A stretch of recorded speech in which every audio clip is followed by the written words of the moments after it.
মতো বলা চলবে না, শরীয়তের বিধানে আমার মতো বলা কুফরি কালাম লেখা আছে। যারা বলেছিল সবাই কাফের ছিল, কিন্তু নবীর সাহাবীদের আকীদা নয়।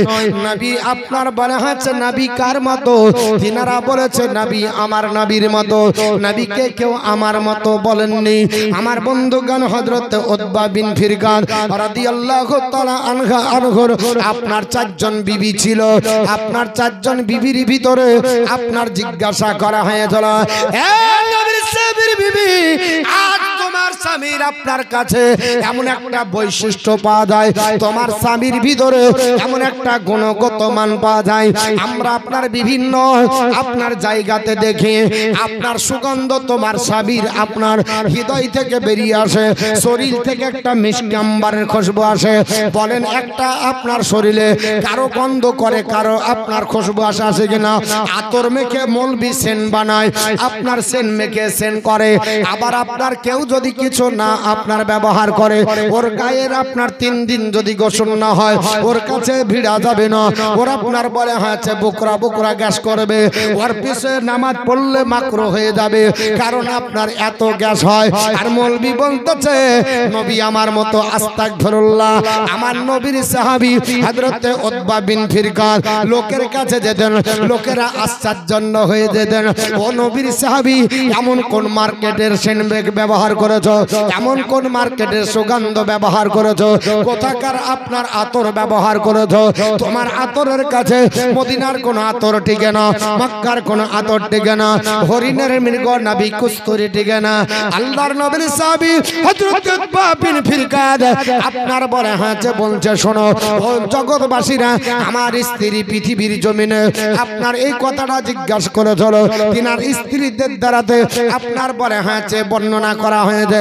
হযরত উতবা বিন ফিরকাদের স্ত্রী তিনি বলছেন, শোনো আমরা প্রতিদিন হযরত উতবা বিন ফিরকাদের মন জয় করার জন্য 4টা স্ত্রী কম্পিটিশন করতাম, বাজার থেকে ভালো ভালো আপনার সুগন্ধ ব্যবহার করব, যেন উতবা বিন ফিরকাদ আমাদের প্রতি যেন আকৃষ্ট হয়ে আমাদের আপনার কামরায় থাকে, আমাদের সঙ্গে আনন্দ করে। এর জন্য আমরা আনন্দ আপনার করব, এর জন্য আমরা খুশবু আপনার ব্যবহার করতাম। এ নবীর সাহাবারা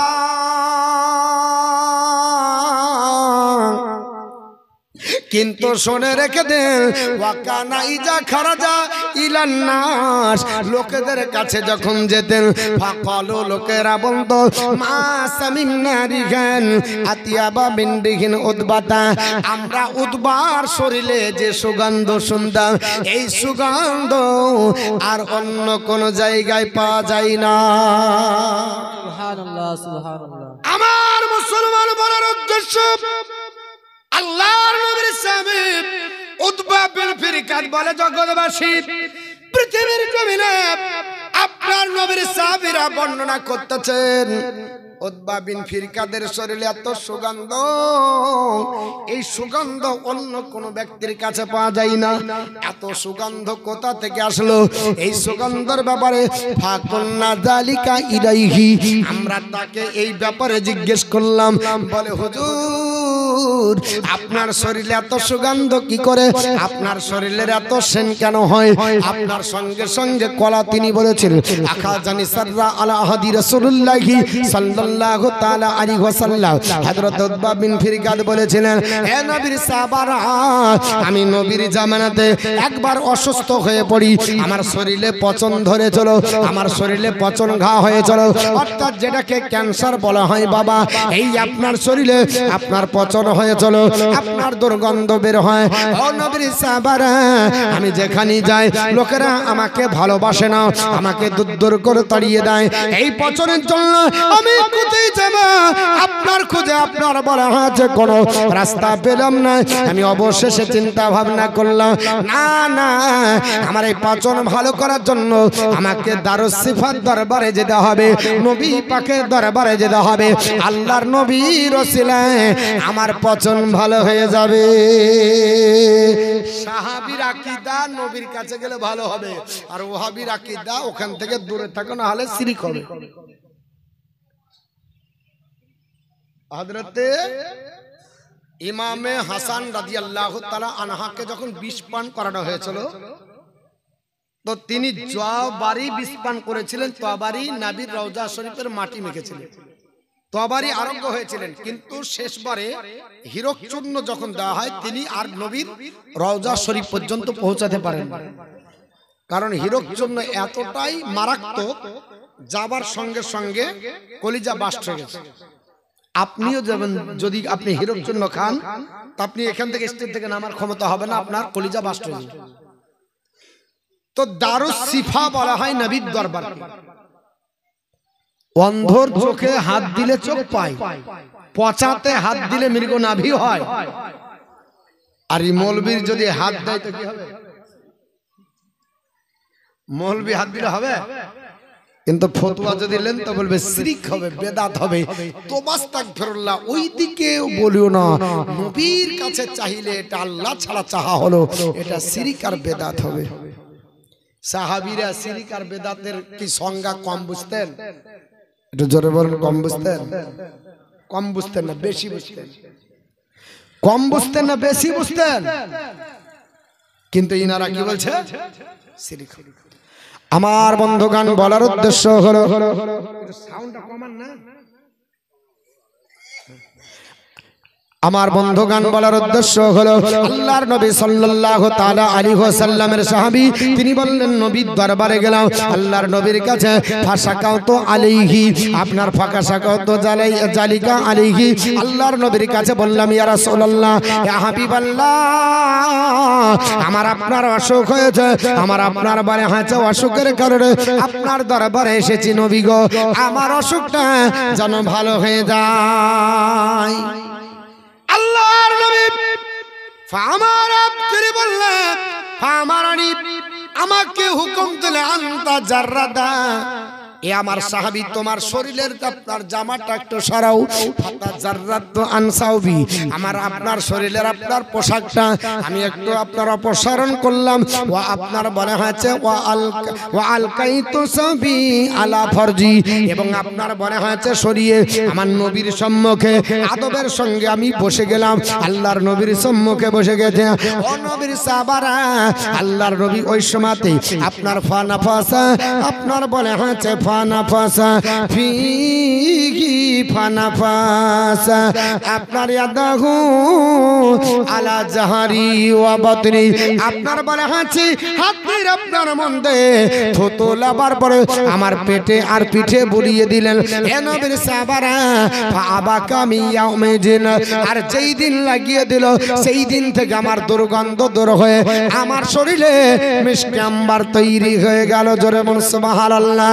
আমার মুসলমান, আল্লাহ পাকের নবীর হাত স্পর্শ করার কারণে আপনার পচন ভালো হয়ে, আপনার দুর্গন্ধ ভালো হয়ে, আপনার বলা হয়েছে মৃগনাভি হয়, সুগন্ধ তৈরি হয়ে যায়। আর ওই মৌলবীকে বলছে কি, মৌলবী আমার মতো এটা চলবে নাকি বাপ?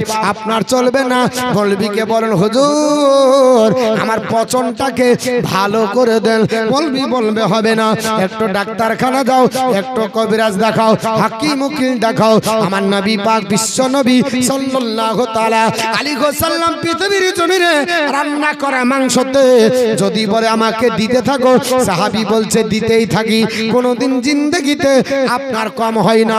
ও আমার আপনার বন্ধুগণ, আর আমি যদি বলি আপনার বলবে লোক দেখে দে, বলবে কি না, দেখিস হাত দেখে দে, যেন সবার পূজে। তাহলে নবী আমার মতো হলো? আমার মতো না। আরে নবী হলো নবীর মতো। নবী কার মতো? নবীর মতো। আচ্ছা, আমরা যে জাসনে যে মিলাদুন নবী করি এর দলিল পেলাম তো নাকি? এটা জোরে বলেন, পেয়েছি তো? আর কাল থেকে বলতে পারবেন তো? মুখস্থ হয়ে আছে? যদি কেউ বলে যে এটা শিরক বেদাত তো বলতে পারবেন যে আমরা শিরক বেদাত করি না, এটা সুন্নাতি তরিকায় করি, নবীর সুন্নাত, সাহাবীদের সুন্নাত, ফারিস্তাদের সুন্নাত বলা যাবে তো নাকি? চার্জ হয়নি ব্যাটারি, হ্যাঁ হাফ চার্জ দিলে হবে? সুন্নি বাঘের মতো গর্জন করবে। কিছু দলিল অন্তরের মধ্যে সেভ করে রাখে, তবে তো কাজে লাগবে। আমাদের খুব কমজোর যে আমরা যখন দলিলই বক্তব্য দিই তখন এটা হুজুর একটা গজল যদি বলতে হবে, যদি জীবনী করতে হবে, এই জায়গাখানে আমাদের দুর্বল হয়েছে। কোরআন হাদিসের ব্যাখ্যা এবং কোরআন হাদিসের তত্ত্ব শুনুন, কাজে লাগবে, ভবিষ্যতে আপনি দলিল দিতে পারবেন। আর যদি না হয় তাহলে বেকার। আমি অ্যাকচুয়ালি বেশিরভাগ মানে জীবনী করি, জীবনীর উপরে বেশি আমি প্রাধান্য দিই, কিন্তু দেখছি জীবনী করে জীবন তৈরি হচ্ছে না। আমারই ভাই আমাকে বলছে তুমি যা করো আর দলিলে নাই, তখন মুশকিল। এর জন্য বলতে বাধ্য, কোরআন হাদিস আপনার উদ্ঘাটন করতে বাধ্য। আল্লাহর নবীর আপনার হাদিস আমরা পড়েছি, কেন বলবো না? হাদিস যেহেতু পড়েছি, হাদিসগুলোকে একটু ঝালিয়ে বেশি বেশি করে বলবো, জানে আপনাদের ঈমান হেফাজত হয়। তবে যদি দোদল্যমান হয়, ডাবলু ডিলার হয়, ওর কাছে কাজ হবে না। ডাবলু ডিলার বোঝেন? কিছু লোক আছে দুমুখিয়া, ও আপনার কাছে আপনার মতো, ওয়ার কাউমের কাছে ওয়ার মতো। ইয়ে হচ্ছে ডাবলু ডিলার। এই ডাবলু ডিলার যদি থাকে তাহলে কিন্তু সমাজের পরিবর্তন হবে না। মানে ওর কাজ হচ্ছে সবাইকে নিয়ে চলা। দেবন্দি ঠিক আছে, আলে হাদিস ঠিক আছে, তুই কিয়াম করবি না ঠিক আছে, সুন্নি তুই ঠিক আছে, মানে সবাই মিলে চলবে। আম কাঁঠালে বাগান করে দেয়, ওর কাজ হচ্ছে আমার ব্যবসাটা ভালো চললেই হবে। আর ব্যবসা যদি টিকাতে হয় তাহলে বাপ এমন একটা টুপি পরতে হবে, এমন একটা ভাষা শিখতে হবে যেন কেউ আর ভুল না ধরতে পারে। এমন একটা টুপি পরতে হবে, এমন একটা ভাষা কেউ ভুল যেন না ধরতে পারে। আর আমরা ধরেন মার্কা মারা সাইনবোর্ড লাগিয়ে নিয়েছি, টানা টান টিটিএস, দেখলি ভয় করবে, দেখলি বলবে। আমি রানীনগরে ঈদ পড়াতে যাই, আমাকে বলছে শোনেন এখানে 5টা গ্রামের ঈদের ময়দান, 5টা গ্রামের মসল্লি আছে। যে হইলো তো কি হলো? তো বলছে আপনি যে টুপিটা পরেছেন এই টুপিটা কিন্তু আমাদের অনেকের চোখে লাগছে, তাহলে আপনি কি বেরেনি? আমি বলছি আপনি আমাকে দেখেলেননি? অপারেশন থিয়েটারে ঢোকার পর চাকু বের করতে দেখে বলছেন যে এটাকে অপারেশন থিয়েটার? আপনি জানেন না সার্জনের কাছে আসলে ও আপনার বলে হচ্ছে টিউমারকে ওষুধ দিয়ে ভালো করে না, কেটে বাদ দেয়। আপনি তো জানেন যে আমি হচ্ছে বেরেনি, আমি এটা গর্বিত আহলে সুন্নাত ওয়াল জামাত বলে যে আমরা লুকাচুরি কথা বলি না, চোখ বুঝে ওপর ওপর না, সুন্নি সেজে বলি না, সুন্নি হয়ে বলি। সুন্নি যারা সেজে বলবে ওর হচ্ছে চাকরি টিকাতে হবে, না হলে ব্যবসা টিকাতে হবে, না হলে এলাকা টিকাতে হবে। এটার জন্য যদি হয় তাহলে ওর দ্বারাতে কাজ হবে। জোরে বলুন হবে? হবে না। আমরা টিটিএস, জোরে বলুন কি কেস? টিটিএস, টানা টান সুন্নি, টানা টান সুন্নি। আর একটা হচ্ছে চুন্নি, মানে ও সুন্নির কাছে সুন্নি, ওর দলের কাছে ঠিক ও তখন ওর ক্যাসেট বাজায়, ওর দলের কাছে ওর ক্যাসেট বাজায়। ওই রকম বক্তা আমরা না, যেটা বলি কড়কড়িয়া কথা, একবারে টাটকা চপ তেলে ভাজিয়ে দিয়ে দিলাম, বাসি টাসি না, বুঝতে পেরেছেন? চলছে কড়াই দিচ্ছি আল্লাহ, গরম গরম, অসুবিধা নাই। দরুদ শরীফ পড়ুন, আল্লাহুম্মা সাল্লি আলা মাওলানা মুহাম্মদ ওয়া আলা আলি সাইয়্যিদিনা মাওলানা মুহাম্মদ সাল্লাল্লাহু আলা মুহাম্মাদিন मोहम्मद हरदम ज़बां से निकालो पाक नामे मोहम्मद हरदम ज़बान शफीअना मोहम्मद जन्म अमर नबीर जुगे हल केमन हतो सकले आमार संगे जन्म अमर नबीर जुगे जन्म अमर नबीर जुगे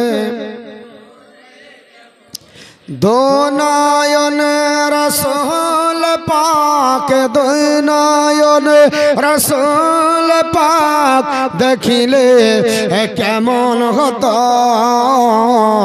জন্ম আমার নবীর যুগে হলে কেমন হতো জন্ম আমার নবীর যুগে হলে কেমন হতো জন্ম আমার নবীর যুগে আশিত ভাষা হাজিরতে বিলালের মধুর আযান আশিত ভাষা হাজিরতে বিলালের মধুর আযান সে আযান ছিল এত প্রেম মুগ্ধ রহমান দয়ার নবীর পিছে নামাজ দয়ার নবীর পিছে নামাজ পড়লে কেমন হতো জন্ম আমার নবীর যুগে হলে কেমন হতো দোনয়ন রসুল পাক দোনয়ন রসুল পাক দেখিলে কেমন হতো জন্ম আমার নবীর যুগে হলে কেমন হতো জন্ম আমার নবীর যুগে হলে কেমন হতো দিনী কত আলোচনায় থাকতাম আমি আধা দিনী কত আলোচনায় থাকতাম আমি আধা সামনে হতো রসুল পাক পাশে সাহাবাগণ আবু বকর ওমর ওসমান আলী আবু বকর ওমর ওসমান আলী সঙ্গী কেমন হতো জন্ম আমার নবীর যুগে হলে কেমন হতো দুনয়ন রসুল পাক দেখিলে কেমন হতো জন্ম আমার নবীর যুগে হলে কেমন হতো আল্লাহুম্মা সাল্লি আলা সাইয়্যিদিনা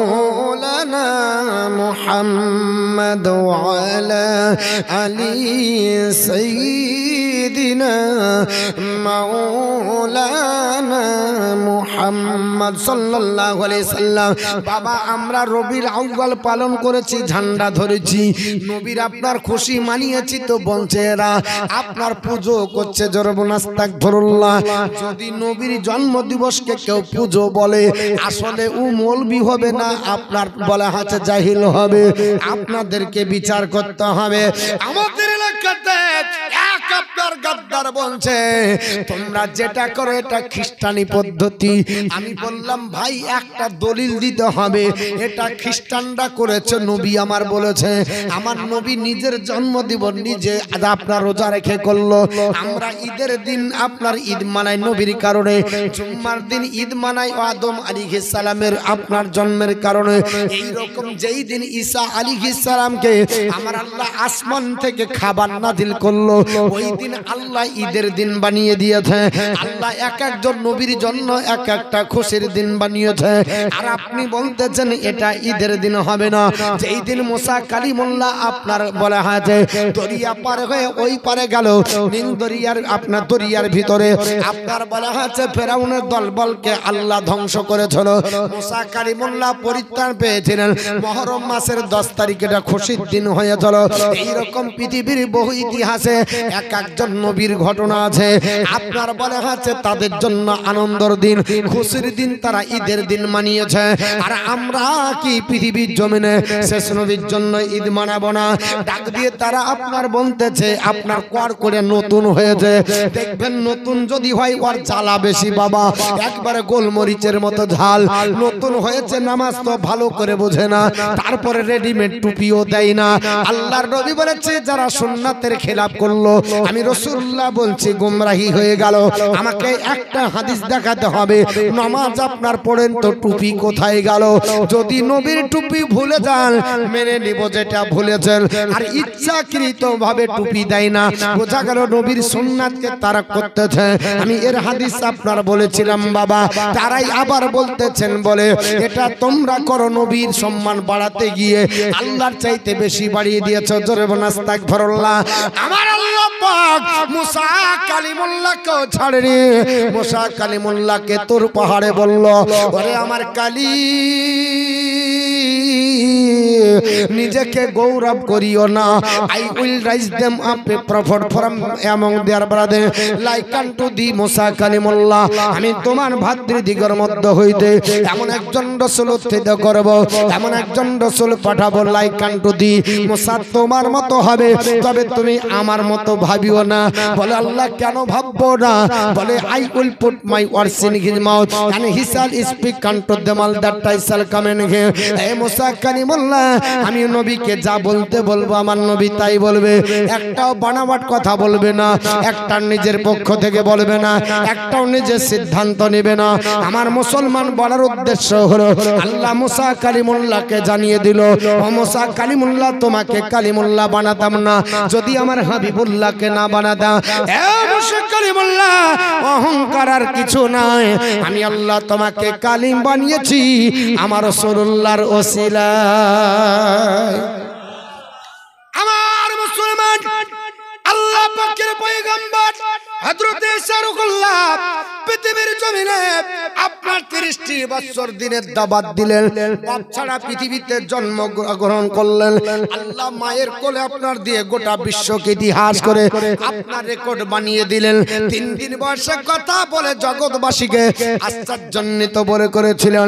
আমার নবী বললেন আপনার বলে হাঁচ আমি সকল মানব জাতির জন্য নবী, সকল জিনের জন্য নবী, সৃষ্টি জগতের জন্য নবী। আর আপনার নবীকে 40 বছরে বলছে নবী। ঈসা রুহুল্লাহ ডাক দিয়ে বললেন জগৎবাসীরা মুবাশশিরাম বিরাসূলিয়াতি মিন বাদি ইসমুহু আহমদ, আমি তোমাদের কাছে এমন একজন নবী, এমন একজন পয়গম্বরের শুভ সংবাদ দিতেছি যিনি আমার পরে আসবে, নাম হবে তার আহমদ। জোরে বলেন সুবহানাল্লাহ। নবী না হলে নবী বলা চলে না। আচ্ছা বলেন যদি মুক্তি না হয় মুক্তি বলা চলবে? জোরে বলেন। মুক্তি না হলে মুক্তি বলা চলবে না, মাস্টার না হলে মাস্টার বলা চলবে না, ডাক্তার না হলে ডাক্তার বলা চলে না, উকিল না হলে উকিল বলা চলে না, হাফিজ না হলে হাফিজ লেখা চলে না। পৃথিবীর জমিনে যদি কোন ব্যক্তি নবী না হয় নবী বলা চলবে? জোরে বলুন। নবী বলা চলবে না। ঈসা রুহুল্লাহ পৃথিবীর জমিনে আমার নবীর ব্যাপারে নবী ব্যবহার করলেন। আমার পরে একজন পয়গম্বর, এমন একজন রাসূল আসবে যিনি আমার পরে আসবে, নাম তার আহমদ হবে। তো রাসূল যদি নবী না হয় তাহলে কেন তারা আপনার রাসূল বললেন? তাহলে বোঝা গেল আল্লাহ পাক নবীকে তখন নবী বানিয়েছে যখন আদম আলাইহিস সালাম তৈরি হয়নি। আল্লাহর নবী নিজেই বলেছে, হাদিসটি নকল করেছে আপনার তাফসিরে রুহুল বায়ান 4th খণ্ড পৃষ্ঠা নাম্বার 38 এর মধ্যে। হযরত আপনারা বলে আছে ইসমাইল হাক্কি রাহমাতুল্লাহ আলাইহি তিনার প্রণীত তাফসিরের ভিতরে হাদিসটি নকল করে বলে আমার নবী বলেছে কুনতু নাবিয়্যা ওয়া আদম বাইনাল মাই ওয়া তিন, আমি ওই সময় নবী ছিলাম যে সময় আদম আলাইহিস সালাম মাটি আর পানির ভিতরে ছিল। জোরে বলেন সুবহানাল্লাহ। শুধু তাই নাই, আমার নবী বলতেছে এ আপনার বলা হয়েছে আমার সাহাবারা শোনো, কুনতু নাবিয়্যা ওয়া আদম বাইনার রূহি ওয়াল জাসাদ, আমি ওই সময় নবী ছিলাম যে সময় আদম আলাইহিস সালাম রূহ আর আপনার শরীরের মধ্যে সীমাবদ্ধ ছিল। আমার বন্ধুগণ বলার উদ্দেশ্য হলো ঈসা রুহুল্লাহ আমার নবীর ব্যাপারে নবী বললেন। বর্তমান যুগে খ্রিস্টান ধর্মাবলম্বী তারাও আপনার ডাক দিয়ে বলেছে হে জগৎবাসী তোমরা শোনো, যদি পৃথিবীর জমিনে আপনার মানুষ হতে যাও, যদি তোমরা আল্লাহ পেতে যাও, তাহলে ঈসা রুহুল্লাহর কথা মতে চলো। ঈসা রুহুল্লাহ কি বলেছে বাইবেলের মধ্যে লিপিবদ্ধ রয়েছে। বাইবেল দ্বিখণ্ডে বিভক্ত, একটার নাম নিউ টেস্টামেন্ট, একটার নাম ওল্ড টেস্টামেন্ট। ওল্ড টেস্টামেন্টের মধ্যে লেখা আছে, তিনি বলেছেন ইফ ইউ লাভ মি, যদি তোমরা আমাকে ভালোবাসো, কিপ মাই কমান্ডমেন্ট, আমার নির্দেশ মতো চলো, I will pray the father, আমি সেই আল্লাহর কাছে প্রার্থনা করব, he give you another computer, যিনি অন্য একজন পয়গম্বর, অন্য একজন আপনার শান্তিবাহ পৃথিবীর জমিনে প্রেরণ করবে, দ্যাট হি মে আবার ফরএভার, যে নবী কোনোদিন চলে যাবে না। জোরে বল সুবহানাল্লাহ। আল্লাহর নবীর ব্যাপারে আপনার বলা আছে যিশু খ্রিস্টের আকীদা হলো নবী চলে যাবে না, আর মুসলমানের আকীদা নবী মরে মাটির সঙ্গে মিশে গেছে। জোরে বল আস্তাগফিরুল্লাহ। আমার নবী কে বলতেছে নবী তো ইন্তিকাল করে গেছে, নবীকে আপনার পাওয়া যায় না, নবী তো আপনার ইন্তিকাল করেছে, নবী মরে মাটির সঙ্গে মিশে গেছে। জোরে বল আস্তাগফিরুল্লাহ। আমার নবীর ব্যাপারে এই আকীদা পোষণ করলে ঈমান আপনার থাকবে না। আমার বন্ধুগান বলার উদ্দেশ্য হলো এরা আপনার নিজেকে আপনার বড় বলে দাবি করে। আমি বললাম ভাই তুমি পৃথিবীর জমিনে আমরা নবীকে নবীর মতো মানি, আমরা নবীকে আল্লাহর চাইতে বাড়াই না, কারণ আল্লাহ পাক স্রষ্টা, নবী হলো সৃষ্টি, আল্লাহর উপরে কেউ নাই, আল্লাহর সমতুল্য কেউ নাই, আর নবীর আপনার সমতুল্য কেউ নাই, আর নবীর উপরে আমার আল্লাহ কাউকে রাখেনি। আল্লাহ পাক পৃথিবীর জমিনে নবীকে এত মর্যাদা দান করেছে, নবীর আপনার মর্যাদার সম্মান কেউ হবে না। এমনকি সাহাবীরাও কোনোদিন বলল না নবী গো আপনি আমাদের মতো। আলীকে জিজ্ঞেস করুন, আলী ও নবীর সাহাবী, আল্লাহ পাকের নবী তো তোমার সম্পর্কে বলেছে আনা মাদিনাতু ইলমুন ওয়া আলিউন বাবুহা, আমি জ্ঞানের আপনার শহর, আর শহরের দরজা আলী। যদি জ্ঞানের আপনার গোডাউন নবী হয়, আর ওই গোডাউনের গেট যদি আলী হয়, তাহলে আলী তো কিছুটা বলবে যে গোডাউন যদি হয় তাহলে আমি দরজা, আমিও কিছু জানি না। না, হযরত আলীকে জিজ্ঞেস করুন, সামাইলে তিরমিজির মধ্যে লিপিবদ্ধ রয়েছে, আলী রাদিয়াল্লাহু তাআলা আনহু বলে লাম আরা কাবলাহু ওয়ালা বাদাহু মিসলাহু আলাইহিস সালাম, ওগো নবীজি আপনার পূর্বে আর আপনার পরে কাউকে আপনার মতো দেখিনি। আলী রাদিয়াল্লাহু তাআলা আনহু হচ্ছেন কি মারিফাতের ভান্ডার, ওলিদের সর্দার, বেলায়েতের খাজানা নবী দিয়েছেন। আর নবী বলছেন আমি হচ্ছি জ্ঞানের শহর, গোডাউন, আর সেই শহরের দরজা আলী। হ্যাঁ গো, যদি গোডাউন হয় আর দরজা হয় তো দরজার সাথে গোডাউনের সম্পর্ক আছে না নাই? দরজার সাথে গেটের সাথে গোডাউনের একটা সম্পর্ক আছে, কারণ গেটও বলতে পারে শোন তুই সুরক্ষিত না, আমিও, কারণ আমার ভিতর দিয়ে ঢুকে ঢুকতে পারে না। তো হযরত আলী তো বলতেন যে আমিও কিছু পেয়েছি, নবীর আছে আমারও আছে। তো হযরত আলী এটা বললেন, আলী বলছে ইয়া রাসূলুল্লাহ আপনার পূর্বে আর আপনার পরে কাউকে দেখিনি আপনার মতো। আর মৌলবীকে জিজ্ঞেস করছে, বলছে আমারই মতো। আশ্চর্য লাগে। হযরত আলী বলছেন আমি দেখিনি। আবু হুরায়রা জান্নাতি সাহাবী, যাকে নবী কম্পিউটার বানিয়ে দিয়েছে। কম্পিউটারও তো ফেল হয়, কম্পিউটারতে আপনার বলা হচ্ছে কত জিবি তোমার র‍্যাম, তুমি কতটা লোড ক্যাপাসিটি নাও, তো কম্পিউটার বলে আমার এত জিবি আছে। একটা মোবাইলের র‍্যাম আছে না নাই, বলছে এতটা লিবে লোড ক্যাপাসিটি, তার বেশি উলিবে না, ওকে কিছু যদি আবার বেশি দাও তাহলে কিছুটা ফরম্যাট করতে হবে, ডিলিট করতে হবে তারপরে। তো হযরত আবু হুরায়রাকে বলেন ইয়া রাসূলুল্লাহ, ইয়ে নবীর সাহাবী আবু হুরায়রা আপনার কত জিবি র‍্যাম?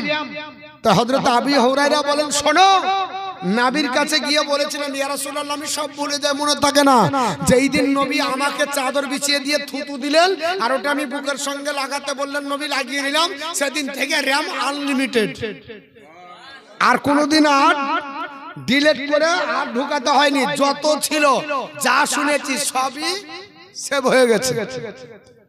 তো যে নবী হযরত আবু হুরায়রাকে এত বড় আনলিমিটেড র‍্যাম বানিয়ে দিল, চিপস বানিয়ে দিল, যার কম্পিউটার ফেল হয়ে যায় যার কাছে, সে আবু হুরায়রা বলছে শোনো এ নবীর সাহাবীরা, মারাইতু সাইয়্যিদানা হাসান মির রাসূলুল্লাহি সাল্লাল্লাহু আলাইহি ওয়াসাল্লাম ওয়ালা সামিনতু মিসকান আনবারাতান আতিয়াবু মির রাইয়াতিন নবী সাল্লাল্লাহু আলাইহি ওয়াসাল্লাম। তিরমিজি শরীফ হাদিসটি, তিরমিজি শরীফ দ্বিতীয় খণ্ড 205 পৃষ্ঠার হাদিস। নবীর মতো কাউকে আমি এত সুন্দর দেখিনি, নবীর চেহারাতে যেন আকাশের সূর্য খেলতে জোরে বলো। আল্লাহর নবীর সাহাবী আবু হুরায়রা বলতেছে নবীর মতো না, আর মৌলবি বলতেছেন আমার মতো। এখন মৌলবীর কথা মানবো না হুজুর আপনার সাহাবীর কথা মানবো? সাহাবীর কথা যদি মানতে হয় নবীকে নবীর বলে মানতে হবে। ও আমার বন্ধুগান, বলার উদ্দেশ্য বলছে নবীকে বাড়াতে বাড়াতে আল্লাহর পর্যায়ে পৌঁছে দিয়েছে। আস্তাগফিরুল্লাহ। বিশ্ববিখ্যাত ভারতের একজন মনীষী নাম হলো আপনার বলে হাতে, তার নাম গুরু গৌতম বুদ্ধ। আনন্দ তার শিষ্য ছিল। তিনি আপনার যুক্তি পরামর্শে আনন্দ আপনার বলে হাতে বসে তার আপনার মৃত্যুর সময়তে ডাক দিয়ে বললেন, আনন্দ বলতেছেন বলে, ওগো আমাদের গৌতম বুদ্ধ, আপনি বৌদ্ধ ধর্মের প্রণেতা, আপনি চলে যাবেন। একটা ধর্মের প্রণেতা চলে গেলে ওই ধর্মটা অন্ধকার হয়ে যায়, ওটা তাদের বিশ্বাস ছিল। বা যদিও আমাদের কাছে তাদেরটা ধর্ম বলে বিবেচিত হবে না, কারণ আল্লাহ পাক বলেছে ইন্নাদ-দীনা ইনদাল্লাহিল ইসলাম, আমি আল্লাহর কাছে একমাত্র মনোনীত ধর্ম হলো ইসলাম। পৃথিবীর যত ধর্ম আছে সব হলো মানুষের আপনার বানানো, একমাত্র আল্লাহর মনোনীত ধর্ম হলো ইসলাম। তবু যদি তর্কের খাতির মেনে নি, আপনার গৌতম বুদ্ধ বলল, আনন্দ সেট্টুদা বলেছেন হোসাল টিচার্স হয়েন্দরগণ গ্রন্থ গৌতম বুদ্ধকে আনন্দ বলেছিল আপনার চলে যাওয়ার পরে, আপনার মরণের পরে হোসাল টিচারকে আমাদের শিক্ষা দেবে। তা বলেছেন ডিপ্লাইন গৌতম বুদ্ধ বলেছিল, I am not the first Buddha who come on the earth not shall I be the last. Ananda আমি একমাত্র এবং শেষ বুদ্ধ নয়, ইনান টাইম আনাদার বুদ্ধই ওলে অ্যারাইজ ইন দ্য ওয়ার্ল্ড। একদাক সময় পৃথিবীতে এমন একজন নেতা, এমন একজন ভবিষ্যৎ বক্তা, এমন একজন উদার চেতা, এমন একজন পয়গম্বর আসবে, এ হলিয়ান এ সুপ্রিমলি ইনলাইটেনার, যিনি আমার চাইতে আলোকপ্রাপ্ত হবে, আমার চাইতে উদার চেতা হবে, আমার চাইতে ভবিষ্যৎ বক্তা হবে, আপনার আমার চাইতে ঊর্ধ্বস্তরের জ্ঞানী হবে। জোরে বল সুবহানাল্লাহ। আনন্দ বলল হাসান নবী কি করেছিল মানে শেষ জামানার নবী? তারপর সন্ডি প্লাট গৌতম বুদ্ধ বলল, he will be as a Maitreya, তিনি হবেন শান্তির করোনা। আমার আল্লাহ পাক বলেছেন, আমার সাল্লাকা ইল্লা রাহমাতাল লিল আলামিন। বলে হাবিব, আমি আল্লাহ পাক দোনো জাহানের রহমত করে আমি আল্লাহ আপনাকে পাঠিয়েছি। জোরে বল সুবহানাল্লাহ। এরা কপাল পোড়া বুঝতে না পেরে নবীকে আমার মতো বলে কপাল পোড়া মানুষ যে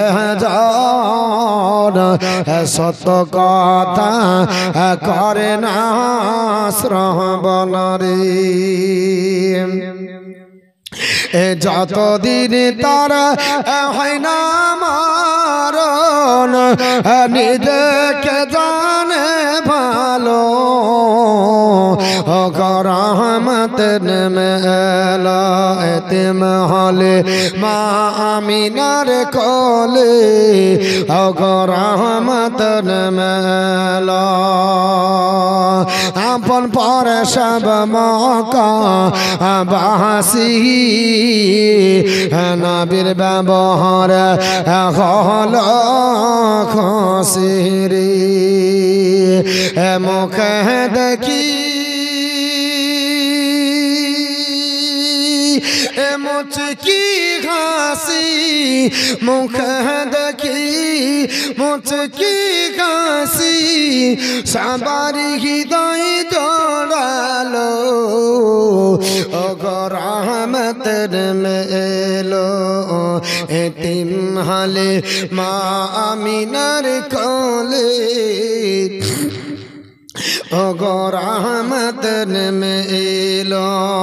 আমার মুসলমান বলার উদ্দেশ্য হলো যে নবী আল্লাহর রহমত, নবীকে আপনার সবাই নবীর গুণকীর্তন করেছে, আমি শুধু করি না, সবাই আপনার বড় বড় মনীষীরা করেছে। আমার নবীর ব্যাপারে হিন্দু ধর্মের আপনার প্রণেতা গুরু মনো বলছে, শোনো, নবী ছাড়া কোনোদিন আল্লাহর জান্নাত পাওয়া যাবে না।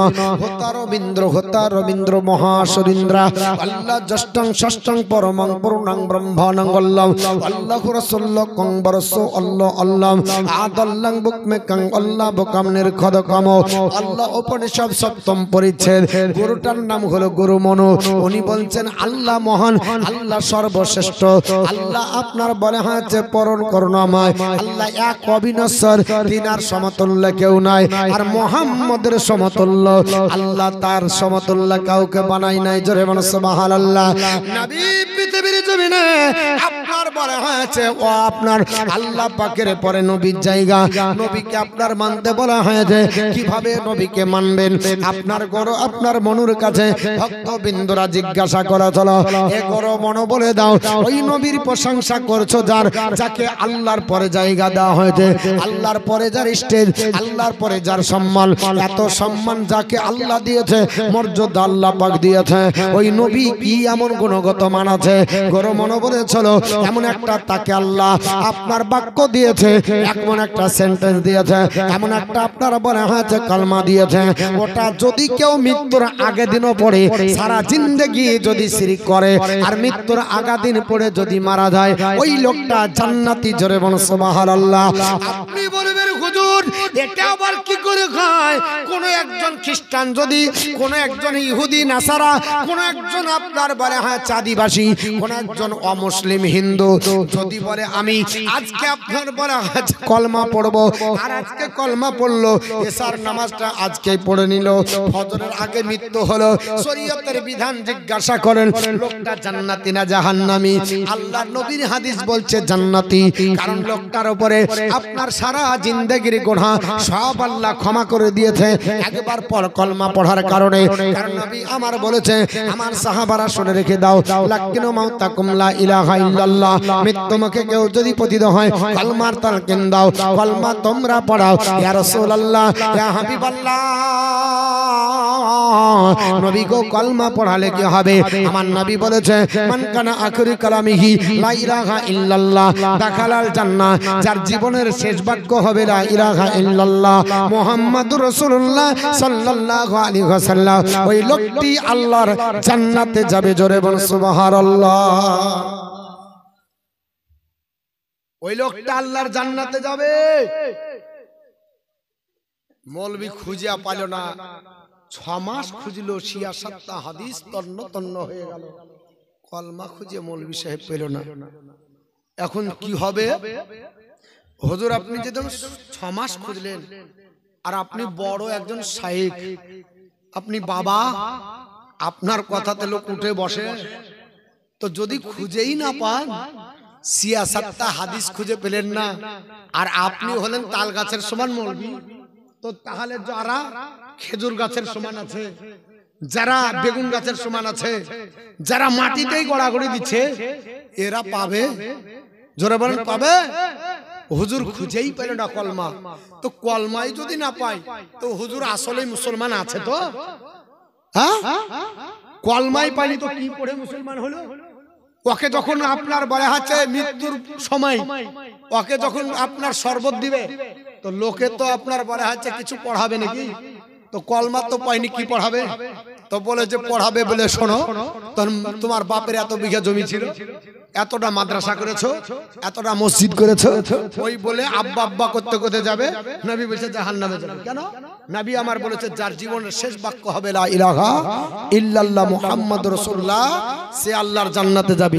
শুধু এই হাদিসটা একখানে নাই, কিতাবুল জানাইজের প্রত্যেকটা চ্যাপ্টারে 66টা, আবু দাউদ বলেন, নাসাই বলেন, ইবনে মাজাহ বলেন, বুখারী শরীফ বলেন, মুসলিম বলেন, সব আপনার বলে আছে শরীফ হাদিসের কিতাবুল জানাইজে, জানাজার অধ্যায়ে এই হাদিসটা লেখা আছে। নবীর জীবনের, আপনার নবী বলছেন যার জীবনের শেষ বাক্য হবে লা ইলাহা ইল্লাল্লাহ ফাদাখালাল জান্নাহ, যার জীবনের শেষ বাক্য লা ইলাহা ইল্লাল্লাহ মুহাম্মদ রাসূলুল্লাহ হবে, সে হবে আল্লাহর জান্নাতি মেহমান।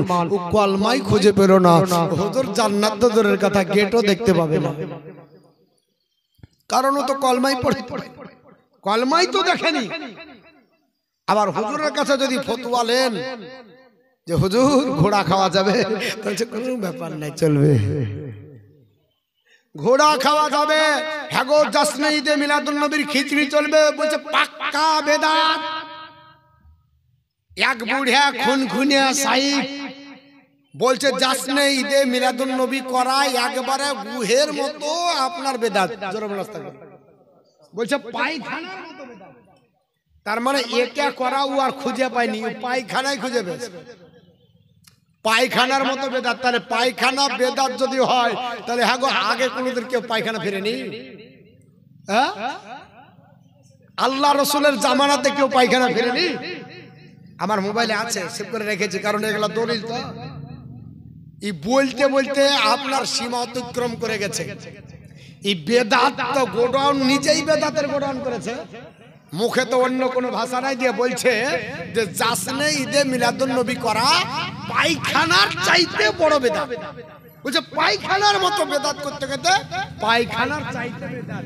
তো পায়খানা কি আসলেই এটা কি বেদাত বলা যাবে? নাবির জামানায় সাহাবারা পায়খানা ফিরেছে না ফিরেনি? এখন যদি কেউ প্রশ্ন করে এই হিজড়া কি করবে? যদিও বলাটা উচিত না, বলেন এটা কি করা যাবে? যেমন কিছুদিন আগে এক হিজড়িয়া বলছিল যে তোমরা যখন আপনার বলে আছে সবে বরাতের দিন ধুমধাম করে মসজিদে যাও, মসজিদে যাবার চাইতে বেশ্যাখানে যাওয়া ভালো। তো তার মানে ওরা ভালোটা দখল করেছে। তার মানে যারা বেশ্যাখানায় যায় ওরা ভালো। তাহলে ভালো কোনটা? বেশ্যাখানায় যাওয়া। আমরা কিন্তু বেশ্যাখানাকে নোংরা মনে করি, করি না? তাহলে আমরা মসজিদে যাবো, ওরা কোথায় যাবে? জোরে বলো। ওয়ারি সাইজ বলেছে, ওর কাছে ফতোয়া নাও। ও নিজেই বলেছে যে কেউ যদি সবে বরাতের দিন মসজিদে ভিড় করে, মসজিদে নামাজ পড়ার জন্য ভিড়াভিড়ির চাইতে বেশ্যাখানায় যাওয়া ভালো। তাহলে বলবো ভাই, আপনারা যাদেরকে সাইক বলে মানেন, তো ওই দিন আমরা আল্লাহর ঘরে যাব আর আপনারা ওদের ঘরে যান, কারণ আপনার সাইক বলেছে ওটাই উত্তম। কি বলা যাবে? তাহলে আপনারা বেশ্যাখানাকে জায়েজ তো জায়েজ করলেন, ইবাদতের চাইতে বেশি শ্রেষ্ঠ বললেন। বললে না? যদি বলে মসজিদে ভিড় করার চাইতে বেশ্যাখানা যা উত্তম হয়, তাহলে ইবাদতের চাইতে বেশি প্রাধান্য দেওয়া হলো না? আর এরা আমাদেরকে বলছে যে নবীকে বাড়াতে পারতে আল্লাহর চাইতে বাড়াইছে। আস্তাগফিরুল্লাহ।